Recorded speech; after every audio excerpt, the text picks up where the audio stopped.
Hey folks, real quick before we get into the show, I want to make sure that you're all aware, especially you business owners, this is specific for business owners with W-2 employees. Back when the CARES Act passed for the PPP program, for COVID to get money for businesses, loans from the government, nobody really paid attention and knew about the ERC program that was part of that.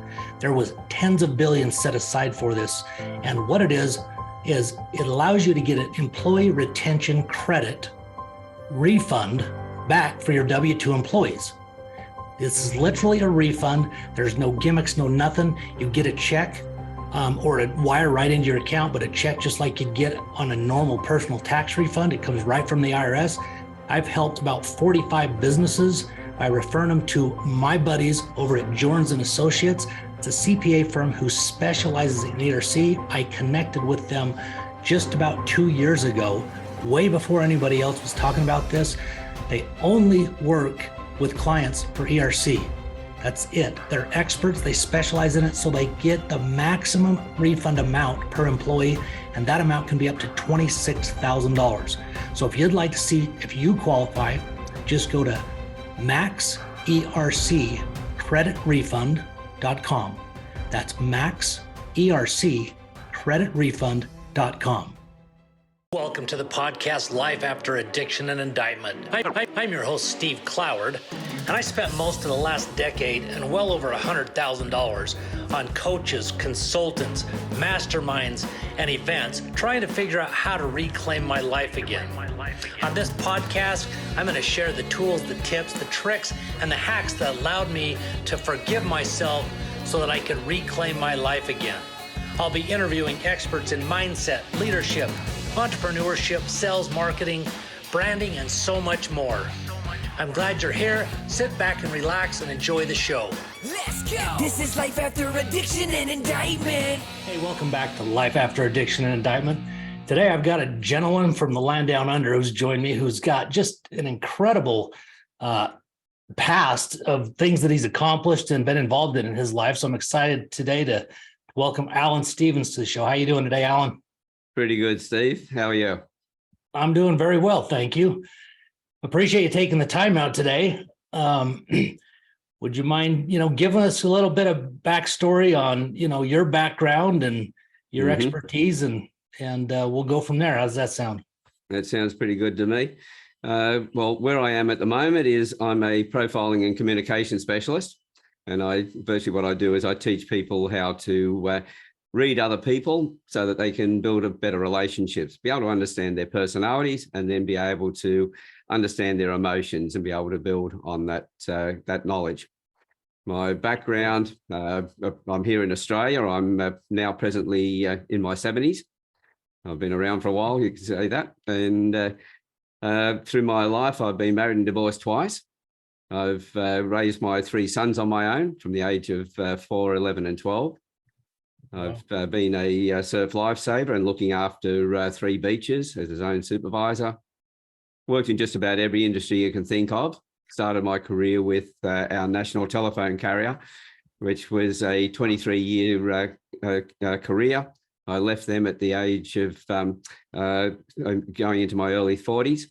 And at that point, I left them as a principal technical officer. Since then, worked in just about every industry you can think of. I've worked in as a massage therapist, aromatherapist, and which sort of led me through, and all the different things I've had in my life took me through to finally getting into reading faces. Wow. So was that something that you got into after that career? Yep, because in 1975, when I was 23, just on my 5 years as an apprentice, I came up to Newcastle, put in charge of men who were older than me. My second in charge was 38 and I was 23, and everybody else was older, so I had to get them on side, and that's where I started with understanding body language. Then in the early 80s, I got involved in the surf club and became a surf lifesaver. And they taught me into being a patrol captain and gave me a team of men that nobody else wanted. So now I'm working with men who didn't really want to be there either. But the end result was that I turned that into the patrol of the year. So they taught me into being the club captain, and then finally zone supervisor looking after 3 beaches. but now I'm in charge telling everybody else what to do. Most of them had joined in Australia, were all volunteers. So we joined, as young, children, about 9, 10 years old and stay with the surf clubs. But I joined in my 30s. So all the others had a lot more experience than I have, but I'm telling them what to do. So that was my next challenge, getting them on side. But we took the club from about 40 active members to 120 active members in 3 years. Oh, wow. And so, and my job there was to make sure when I left that somebody else could do the work just as well, if not better than me. So I found somebody in the club that I nurtured him. And a couple of years later, I was told he was a much better club captain than I ever was. And I went, fantastic, because that was a target. A leader's job is to make himself redundant by raising everybody else up to do what they're doing and hopefully do it better than they've ever done it. And that's so, I think that's an important point, because oftentimes, people are too worried about themselves. But man, if you can do that, then you're doing something right. It's like whether it's sports or in life, the real leaders make those around them better.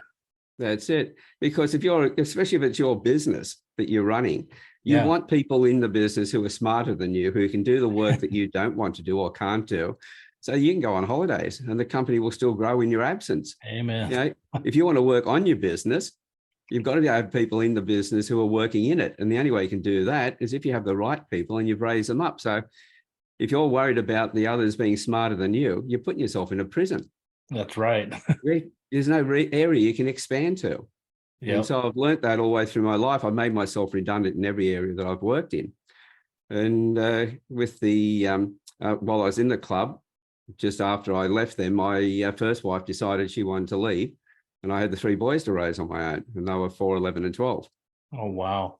So that was an interesting time. So you could say in telecom, when I was working for them, I was the least experienced in charge of people. I joined the surf club, and now I'm the youngest, I was the youngest in telecom, but then I was the least experienced in the surf club. And now you can say I was right out of my depth raising 3 boys on my own. Plus, I'd organised my own redundancy and got out of telecom and started my own business. So here I am trying to run a business, raising my sons and doing it all on my own. That's probably one of the toughest jobs out there, I believe, is raising kids. It is. And this is why, when some men complain about women and everything else, I said, look, the mother, most of the women end up with the children. And they've got the toughest job. Being a mother, and that is one of the hardest jobs you can have. It's 24/7. Amen. And I think the men who realize that will have better relationships. Yep. One of the things or from there, just to go on with the rest of the story, I raised the boys on my own, started my own business. That ended up going to the wall. There were 4 of us in partnership. We were agents of Xerox, which was a big printing house over here. And we were also their clients as well. So we had a factory, warehouse and a factory. On the back, we had a printing house where we were their customers. And on the front, we were their agents selling their equipment. So quite an unusual relationship with them. And we had a large printing machine, which would take anything up to about 4,500 images an hour, or sheets of paper, and print those. At the same time, we'd put in 7,500 images or sheets, 6 inserts in 7,500 of them into envelopes every hour as well. Okay. So we had this massive equipment. After big contracts with people like our telecommunications over here, our councils, our electricity commissions, we had a few small councils, but we couldn't get the big ones. The problem was that Xerox put the system in, but couldn't get it working, but we got it working. And so when we decided we had to close our doors because we couldn't keep going, the only way we could get out of debt with Xerox was to go and set our competition up so they could do the work for the large telcos and councils that those organizations wouldn't take us on. So we had to set our competition up and walked away from that debt. My heck. And so I've been an antivirus specialist with a package that came from the Israeli Defense Department. I was the Australian distributor for that. I've worked in, as I said, building industry, the petrol, the automotive industry. I've worked just about everywhere, but in that time, everyone I spoke to, it was always learning and understanding people. In the 80s, I got involved in Myers-Briggs and DISC profiling, so psychometric profiling. In the 90s, I started with NLP.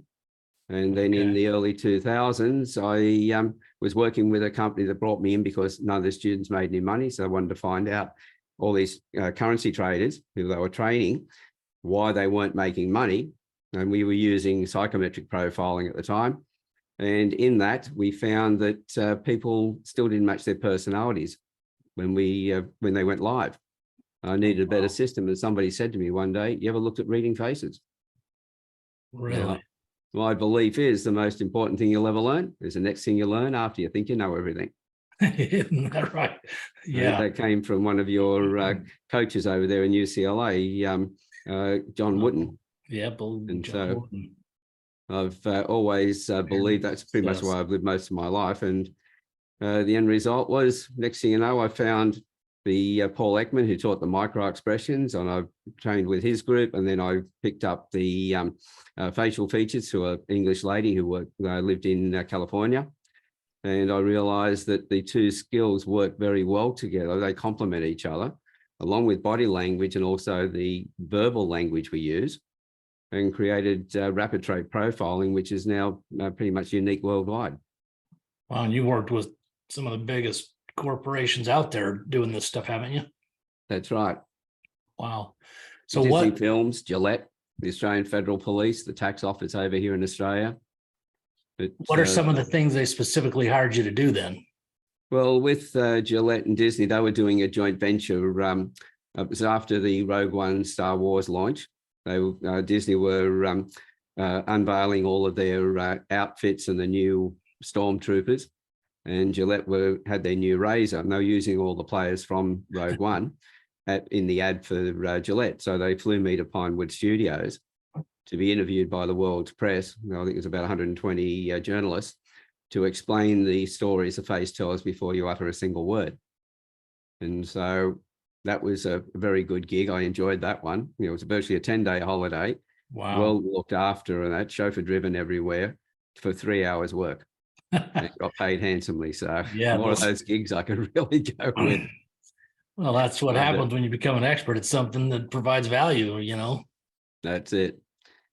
And then with the federal police, it was more about them being able to understand and read the personalities are really the main thing. If you can understand someone's personalities and how they should be behaving, you can very quickly pick up if they're behaving in a different way, that something's going on. And then by using the body language and expressions to pick up the anomalies, you very quickly can understand their character as well. Interesting.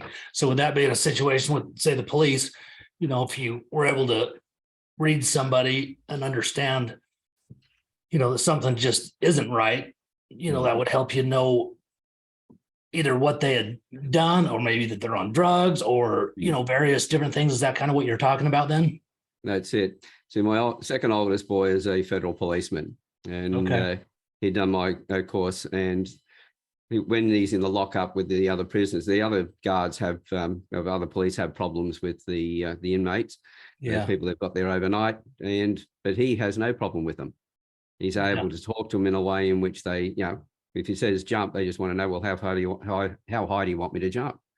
Whereas they'll do everything they can to aggravate the other officers. So it's just comes down to knowing how to read someone, talk to them in the way that they need to be spoken to. And as soon as you do that, you've got instant rapport. Yeah, even though they're an inmate and maybe did something wrong, still not treating them like an animal is a pretty good start. I mean, obviously for that occasional animal, you might have to treat them that way, but, it seems like, as someone who's been in federal prison and, knows how I was treated by correctional officers, and just saw how they treated people in general, like I said, a lot of it, unfortunately, is just that power position and the fact that a lot of them really just enjoy that power they've got, even when you've done nothing to them, they just enjoy being able to be a pain in your ass, frankly. That's it. It's a wide range of different personalities and characters when it comes to looking at people in the military, the police, in the guarding systems, etc. Because when you think about it, they talk about that 1% of the population across the board fit the psychopath profile. But in when it comes to the military, the police, and even with corporate businesses around the world, in the higher levels, the percentage of psychopaths increases. And in fact, the worst of CEOs of large companies, it's about 4% match the psychopath profile. It just means that people gravitate to those positions where they can then exert that power. They get their jollies by being able to push other people around. Yeah. And so they're going to gravitate to those positions where they can do that. Jeez. Yeah, that makes sense. Interesting. Well, There's also going to be some really good people who really want to do the right thing. And so next thing you know, you've got the ones doing the wrong thing. And then so the people they're dealing with are then treating the good ones exactly the same way as the bad ones. Yep. And you convert them into being bad as well, because we respond to our environment. So true. Yeah. Interesting. Okay, great. Well, from a standpoint of, people who have been through difficulty, obviously we all have difficulties in our lives, but, someone who's struggling, that's at a setback, that, whether it's addiction or prison, whatever, obviously, oftentimes I think communication is such a huge key in life in general. But I know that, from an addiction standpoint, when I was in my abuse stages and I was, abusing opiates, obviously there's a lot of things you can look back and see. One is obviously you aren't communicating with those closest to you. There's isolation issues. A lot of it is due to, you think that, they don't notice or don't realize anything's changed or different. But, it's obviously, I think there's whether it's conscious or subconscious, some guilt, and, you don't want to be around those people.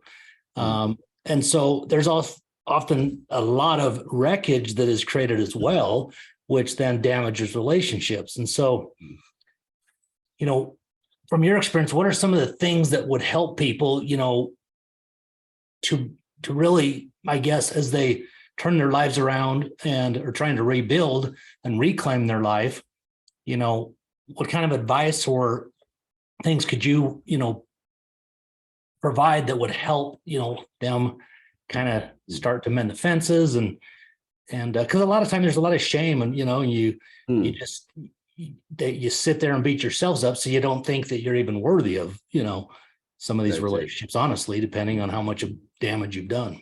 Yeah. Well, see, when I've talked to people and they talk about shame, I'm looking at whether that shame is valid or not. We use the word shame too easily and we lump that onto ourselves. And if the situation doesn't call for the term shame but we use it, then we're putting ourselves in an impossible situation. Because as I always say to people, did you do the best that you could with what you knew at the time? Did you obviously go out and make a bad decision knowing you were making a bad decision? Yeah. If you did, then okay, there's some reason for some shame. But if you didn't, and most people don't, then there's nothing for them to be ashamed of. When you do the best you can with what you've got, what information you had at the time, nobody can judge you on that. And you shouldn't be judging yourself either. The whole thing, when you have better knowledge, you make better decisions. And you can look at that again, because if you put the word shame on yourself and there is no reason for it, then you'll put yourself in a prison because you're trying to get rid of something that doesn't exist. So you waste a lot of time and everyone's using the word shame and I'm going, hang on, are you using it correctly? And this is, we've got to remember the language we use puts us in the position that we're in. And so reevaluating the language and that we use. And they're recognizing as well, this is why I find I can sit down with the Campfire Project. I sit down and interview men and women from all over the world, from all walks of life, all genders, all cultures, all religions. And I've never had a bad story yet from any of them. They've all told me their stories and every one of their stories have been interesting. And I've learned a lot from every one of them. And a lot of them were worried about telling their story, thinking, what's Alan going to think of them? Yeah. They told me their story. I'm so proud of them. I'm in awe. Some of them will step up and tell me these stories and what they've been through. And I'm going, it's incredible you actually got through this. That's what I want to know. I want to learn from you as to how you got through it. And they're going, hang on, I didn't think I was good enough. And I'm thinking everybody's good enough, because when we think about it, everybody is struggling or has struggled in their life. Everybody wears a mask.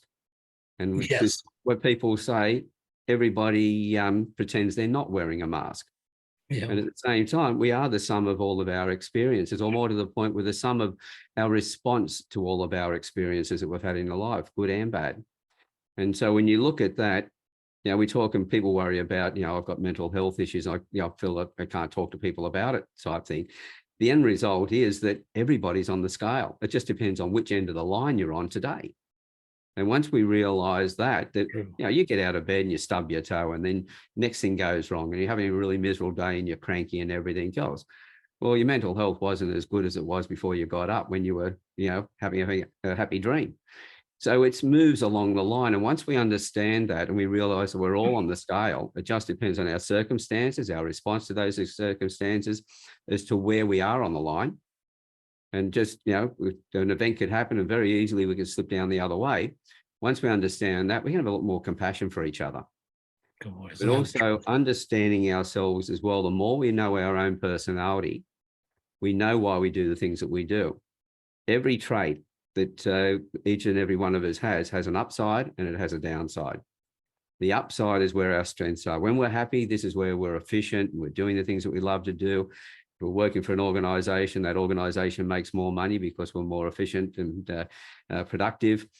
But then we've got the downside is the things that push our buttons that give us stress. So somebody who has dramatic appreciation has a real flair to be on stage and present and all the rest of it. But when they do stress, they're very vocal as well. And to the rest of us who have got aesthetic appreciation, who we're more laid back, that's too much energy. And to us, they seem like drama queens. But to them, they're not going to get depressed because they're letting it out all the time. Whereas the aesthetic people look like they're laid back all the time. But if they're stressed, they'll withdraw back into their cave. And if they just hold it down, sooner or later, it's going to come out as an explosion. And they're the ones that are more likely to have the depression when things mount up. Whereas the other one sounds like a drama queen, but they're letting it out all the time. So when you understand that, every trait has an upside and every trait has a downside. Understand your downside is not about looking at a weakness you have, but realizing what environments you don't need to be in. Very good. Yeah. And if we understand that, we know the careers, the partners that we should have, how we can actually relate better to our partner. Because the opposites that to our traits are the things that usually interest us in another partner. Yeah. As I said, just that last example, dramatic appreciation, they're exciting, they're vibrant and everything else. So for somebody who's more ecstatic and laid back, we'll look at them and go, oh, this is excitement. But over a period of time, they'll get used to that upside. And now they'll start noticing every time they get stressed, they act like a drama queen. They go, oh my God, they've changed. No, our perception of them has changed. They haven't changed at all. But if we know then how to talk to them, we've got through that problem straight away and we get back the excitement back in our relationship again. Wow, that's what I love about doing these podcasts, because, just the perspectives that you get from different people is just, is just powerful because, not only have you had the experience to understand this very well, but there's stuff that, typically I'm not going to hear about that just opens your eyes to things that you otherwise would really never even pay attention to or notice. That's it. It's very the powerful. stuff I do is not so much there's been a lot of, textbook learning, but a lot of it has also been the school of life. It's all a joke. It's one of the things that, as I said, I raised the 3 boys on my own. I got married again about 10 years later. By this stage, my youngest boy had moved back to his mother's place. And anyway, I went through, I became a massage therapist because of my second wife, taught me into it. She was an instructor. And after we separated, I put it on hold. Anyway, a couple of years later, around about the time my youngest boy was about going on to 16 years old, I opened my rooms back up again, and I all of a sudden had terminally ill patients coming to me, and some of them reversing their conditions. No And that was kidding. bizarre to me. They were going to a herbalist who was sending them their patients to me for the massage and because I take them through an NLP process, talk about all their issues and everything else, then put them on the table and use sound therapies, color therapies, aromatherapies, and the massage just to anchor. So they were in that restful state on the table for an hour after we'd been through the discussion. I won't call it therapy, Yeah. but call it a discussion. And that anchored their thoughts. And so it wasn't like going to a therapist and then walking out the door and then getting hit in the face by the real world again. They had that time to anchor things. And some of the people who had cancer and also one guy who was on the transplant for new kidneys, they reversed their conditions. Wow. He went from 15% efficiency in his kidneys to 85% over a 3-month period. And That's incredible. that also got me to realize that the thoughts we have create chemicals in our body. And those Amen. chemicals go through every organ. If they're good chemicals, they'll feed our body. If they're not, they'll eat it. So this is Yeah. why neurology and physiology are linked. What we feel and what we're thinking, the emotions, will have it in our body as well. And so everything impacts. And so I realized that taking people through that process really worked. But then after I was looking at it and thinking, well, how does this all work? I needed to understand it. Yeah. And through a chance meeting, I met some Aboriginals, an Aboriginal group, got invited out bush. That turned into going out every weekend for over a year, learning their culture to understand what this process of healing and how it was working. And just around about the time my youngest boy was 16 years old, I went through initiation. So from tribal initiation from boyhood to manhood through that process. Wow. At that point, this is when his mother actually came to me and said that they were fighting all the time, and I'd take him out bush and he'd come back respectful. And then a week or two later, he's fighting with her again. And there was this cycle going on. And she said, something's going on when you go bush. What is it? And I said, well, he's out there with other men. He's talking to them, and the way that they treat, he's coming back with that. And she said, well, he doesn't love or respect me. I said, well, first of all, he does love you, but he doesn't respect you. That's fair enough. And she said, well, the older two boys are the same. And I said, well, they all love you, but it's a way in which you talk to them, whether they respect you or not. I said, look, you're not going to be able to teach them respect. Another woman is not going to be able to do that because they don't respect you. They're not going to respect other women. Yeah. That's a man's job. And well, I'm your ex-husband, I'm their father, so I'm the one who's really responsible for that. So if you trust me that I'm doing this for them and not for you, and you can get out of the way and let me do what I need to do, then I'll make sure that they respect you. But once they do, it's your job then to keep that respect. Yeah. And so we did that. He ended up following me through and went through initiation. And that was when I realized that, in talking to the men out bush, the thing that most men were missing was a safe place to be able to sit and share their stories, to be able to just sit there and have somebody listen, and without judgment, without criticism, without any therapy or anything else. And around about 4 years ago, because that was 2 decades ago when I went through that initiation, but 4 years ago, I created the Campfire Project, which was a safe place for men originally to come along and tell their stories. But I didn't want it to be a men's group, because that's a problem. We have too much segregation. We go, okay, we've got to go off to a retreat. We've got to go off to this. And we separate from everybody else. So I had women in the group from day one, but I wanted the men to feel safe. So I only interviewed the men to start with. And I wanted the women to be able to hear how men could speak when they felt safe to do so. So I started interviewing the men, and I was interviewing men from all over the world. One guy who was told his story where he was 6 years old when his brother sold him for sex, and those rapes went on for 3 years. God. Then physical and emotional abuse from his mother and brother until he finally left home at the age of 15. Another guy who was actually 15 at the time, grew up in a house full of domestic violence, and at the age of 15, while protecting his 2 younger brothers and sisters, watched his father stab his mother to death. Jeez. And virtually 15 stab wounds, one for each year of his life. Wow. And so when you're hearing stories like that, I would just sit there and listen. Now, at that point, once the men, we had about 15, 20 men doing that, we started doing panel discussions, talking about drugs, alcohol, whatever issues that were affecting the men. And that was when the women started sending me personal messages going, we love these guys. Never heard men talk so deeply about their emotions or so wisely about how to improve our society. How can we get involved? And I went, well, I've been waiting for it. You had to ask. And they'd finally asked, and I said, righty, I'd like you to come in and tell your stories. Then we brought the women into the panel discussions as well. We've talked about menstruation, menopause. Does size matter in the bedroom? And by the way, if any of your listeners are wondering about the answer to that, you'll have to come into the Campfire Project and have a listen to the interview. That's awesome. But that was an interview between, well, actually, I've got a co-host, young Scott Carson. When I say young, he's in his 40s. He ran the panel with 5 women talking about penis size. And wow. That was absolutely brilliant conversation. But in that time, we've had close to 600 hours of conversations, over 380 something one-on-ones, 180, 190 panel discussions, and all religions, all cultures, all genders in there. And not once have we had any bigotry, sexism or racism. And not once has anybody been disrespectful to anybody else. So proving that we've done something in that group that no other group worldwide has done. Jeez, and that is had total inclusion and total equality. That's powerful. You know, people come into the group, they do have to answer 2 questions when they come into it. And that is, it's pretty much the same question rephrased twice, but firstly asking, will you respect everyone? And when people said to me, well, what, why'd you ask the same question twice? I went, there's your 2 chances, you don't get a third.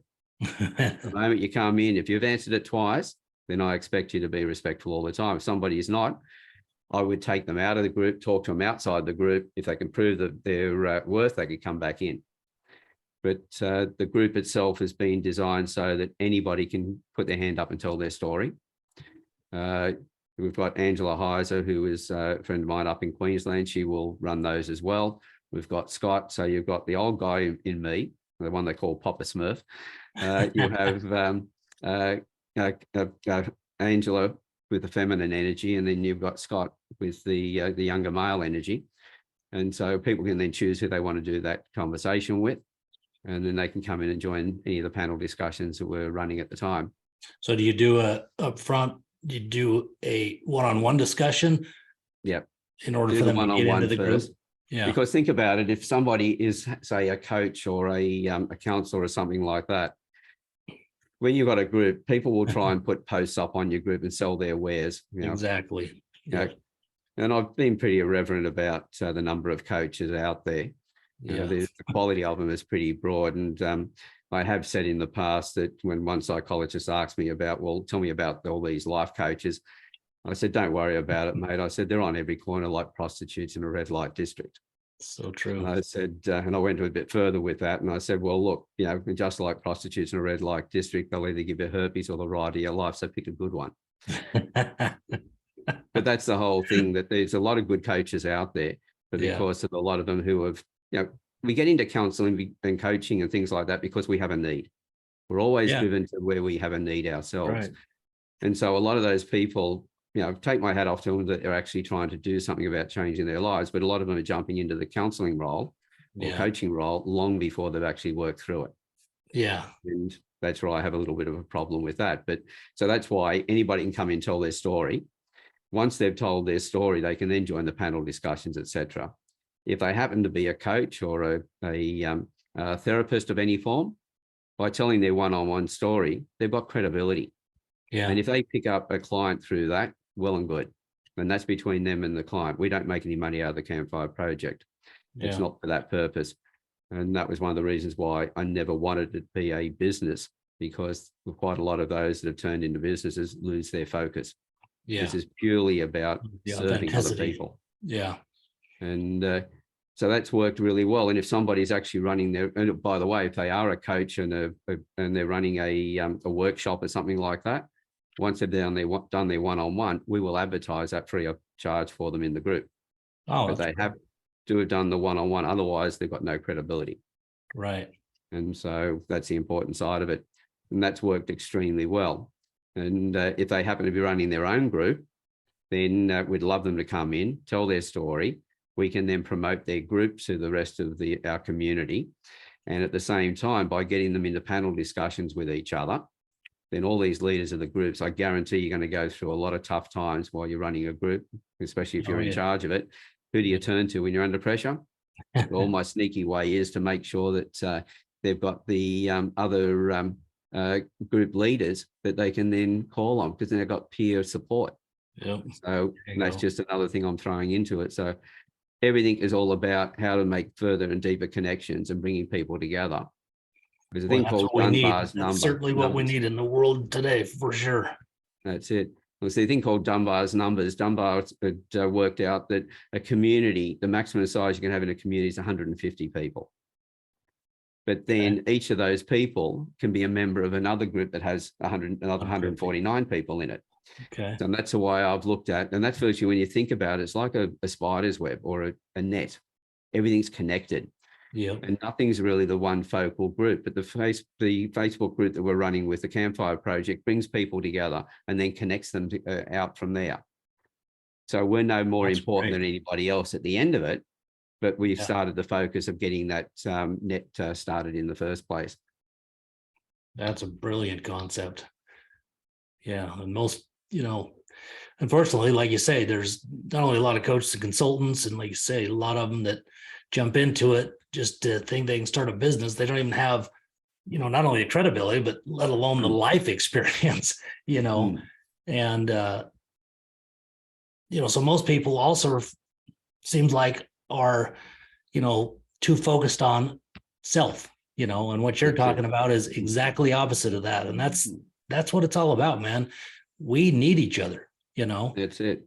That's it, See, in business, if we're in sales, for instance, if you're focused on the sale, a lot of salesmen are doing it tough because they're not getting the sales. Yeah. And people, and also the word, people don't like salesmen, used car salesmen. That's the sort of thing they think of every time you talk about sales. But we're all salespeople. We're salespeople 100%. From the, as young children, to talk mum and dad into giving us that, whatever it is off the shelf that we're after. And we nag them and everything goes. We're all salesmen. Getting that first partner, when you decide, right, I want to have a love relationship, you've got to sell yourself to that other party for them to take you on. If you're looking for a wife or a husband, you're looking to get somebody who wants to spend the rest of their life with you. There's a big, massive sale in process. Yeah. And so, but people forget that it's not about you. If I'm selling, I go and talk to somebody about their life, whatever they got in their business. I want to understand their needs, because I know I can find something off of what I do. I can put it together that will serve them. If not, I've got a network of people who can provide what they need. Yeah. So I'm looking from that point. So I need to know what that person is going through, what they really need. I've got to help them save time. I've got to help them save money, make money, to get the emotional outcome that they're looking for, but also remove their stress and worry by fixing the problem they have. And if I'm focused, all of those are focused on them. And if I'm focused on them, the end result is I may not sell them anything, but I guarantee they'll buy from me. Yeah, because it now becomes, it's not a sale anymore. I've actually become a problem solver. And that's it, all salespeople. If anybody who's listening to this is having trouble with sales and finding it difficult to sell, just know that you're a problem solver when you take that responsibility, that direction. But remember, and also ask yourself this, because I always say to people who are finding it difficult to sell, I say, look, are you really good at what you do? Do you provide a fantastic product or a great service? Yes. Will it value the people that you're selling it to? It's not that you're selling something to make money, but will it help them? And they go, yes. And I go, well, by what right do you have not to go and introduce that to the other person, to go and sell to them? Because you're robbing them. If that would solve their problem and you don't do that, you're robbing them. Yeah. And you're a decent person. They go, yes, I am. Well, you better go out and sell. And they would start to look at it differently. So everything we do in life, we can look at it and rephrase it, turn it around 180 degrees. And that's why anybody who feels I've been through a really horrible life, I'm ashamed of all this stuff, I go, hang on, you've been through that most people haven't been through, and you've come through it. You should be looking at yourself as being a real success. Yeah. Yeah. It's like turn your, revalue it. Find your problems and turn them into your strengths, That can be how you can really serve people based on the experience you've had, to help people deal with, things that you've been through, because you've been through it, you know how to deal with it.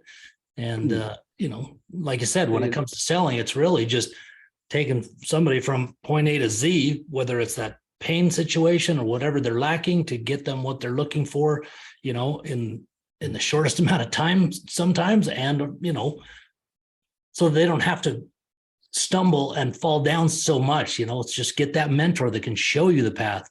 That's it. And it's Well, from what I've picked up already in the few moments of talking to you was that you've been through some tough times yourself, and now you're running a podcast to help people.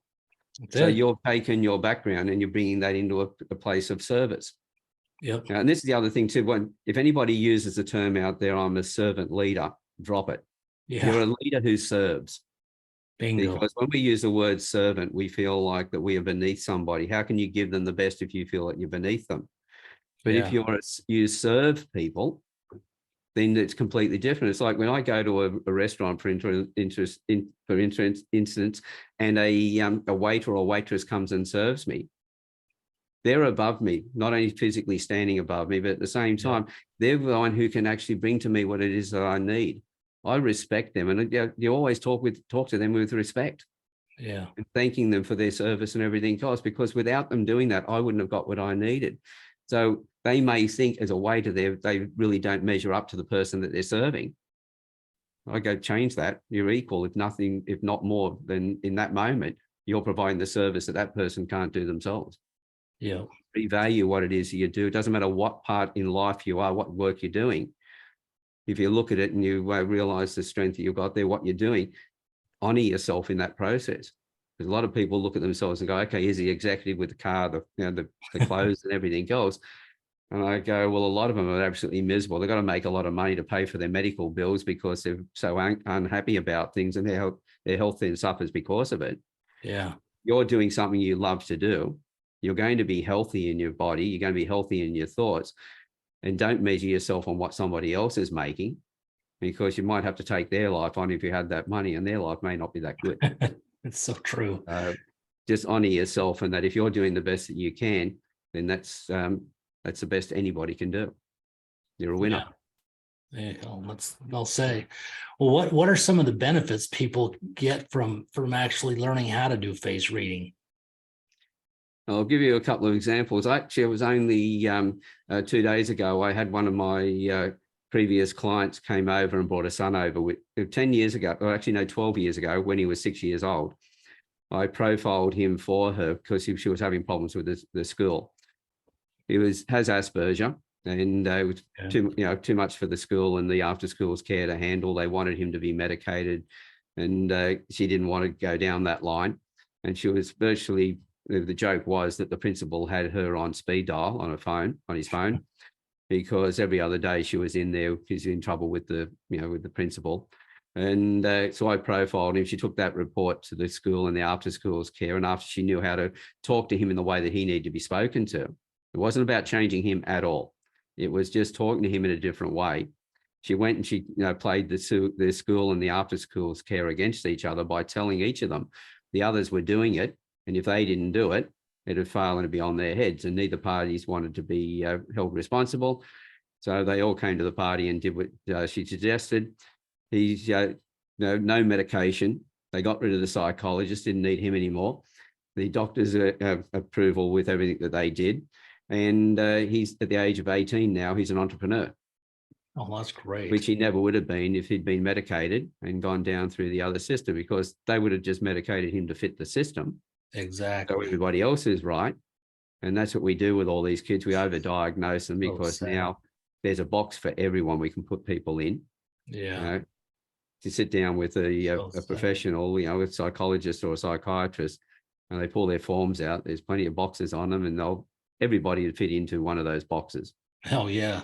So in this particular way, if you talk to the person the way that they need to be spoken to, they're going to respond differently. So if you've got a child who has got autism, Asperger's, who are quite manic, and people say, oh, you've got to get them used to taking them down the shops and things like that. Well, don't take them down at Christmas time.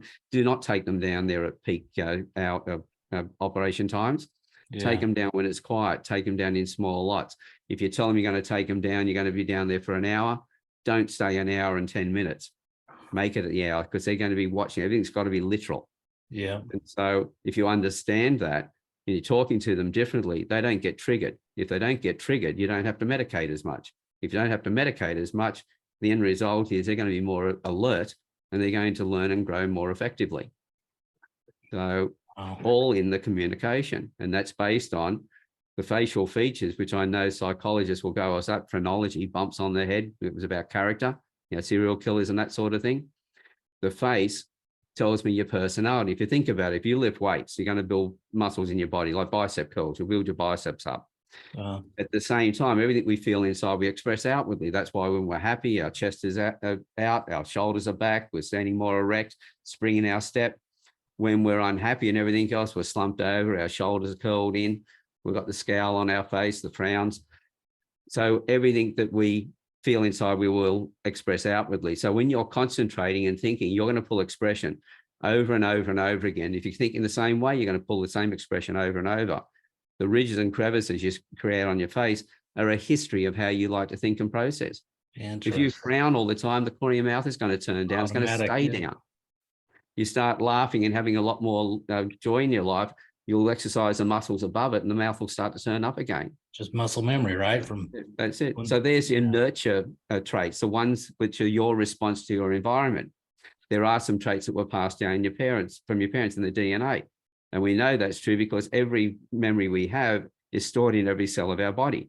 If it didn't, then we wouldn't have hereditary diseases. So we can't, when I'm talking to academics or professionals, they can't have it both ways and say that the face reading doesn't work, yet we have hereditary diseases and things like that because it's all linked. Yeah. And so what we're actually looking at with the face is not looking at character. So two people can look very similar, but they will process information in a similar way.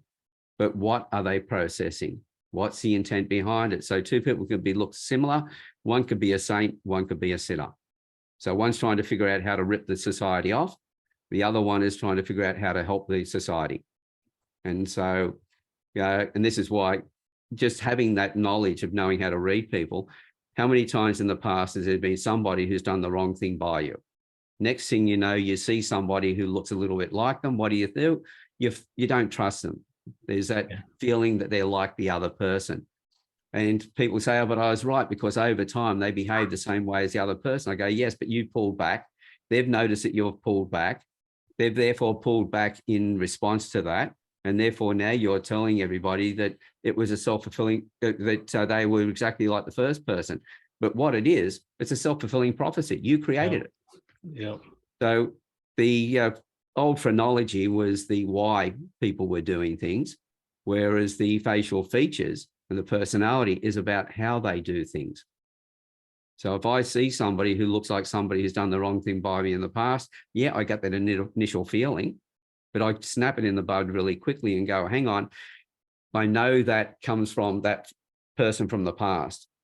I can look at that person and know how they process information and straight away go, okay, now I start talking to them. And this is where the body language and the micro expressions, the little expressions on the face, they come in and tell me, have I read them right?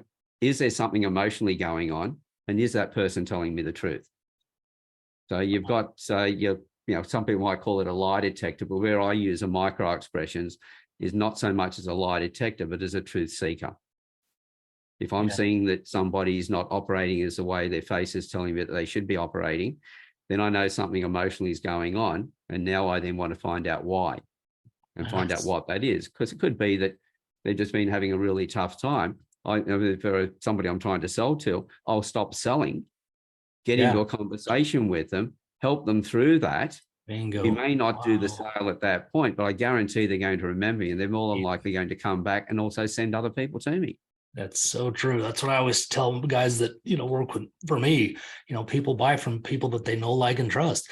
And, it may not happen today, but that's it. If you treat them right and listen, And on that know, like, and trust, take the know, like, and trust and break it in half. You got the know and like, and then you got the trust.